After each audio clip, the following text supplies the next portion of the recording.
கர்த்தருடைய வசனம் விதமாய் சொல்லப்படுகிறது. என் கடிந்து கொள்ளுதலுக்கு திரும்புங்கள், இதோ என் ஆவியை உங்களுக்கு அருளுவேன், என் வார்த்தைகளை உங்களுக்கு தெரிவிப்பேன். இன்று அநேக தேவ சபையில ஒரு தேவ மனுஷ தேவ வார்த்தையை பேசப்படும் பொழுது ஆசீர்வாதம் மாத்திரம்தான் கடந்து வரணும்.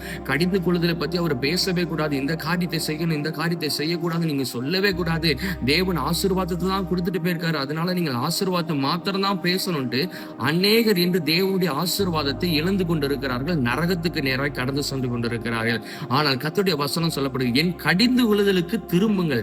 ஒரு தேவ மனுஷன் பேசப்படும் பொழுது எதை நாம் செய்யப்பட வேண்டும், எதை செய்யப்படக்கூடாது என்று சொல்வதற்கு நம்முடைய வாழ்க்கையில நம் இருதயத்தை ஆதாயப்படுத்தி ஒரு ஆயத்தைப்படுத்தி வைப்போம் என்றால் நாம் ஆசீர்வதிக்கப்பட்டவர்களாய் காணப்படுவோம். நான் நிச்சயம் விசுவாசிக்கிறேன், தேவனுடைய ஆவியும் தேவனுடைய வார்த்தையும் உங்களுக்கும் உங்கள் குடும்பத்திற்கும் வரப்பட வேண்டும் என்றால் கடிந்து கொள்ளுதலான தேவ வசனத்துக்கு நேராக திரும்பி அவருடைய சமூகத்தில் அமர்ந்து நான் எதை செய்யணும் தகப்பனே, எதை செய்யக்கூடாதுன்னு எனக்கு போதித்து நடத்துங்கன்னு கேட்டு பாருங்க.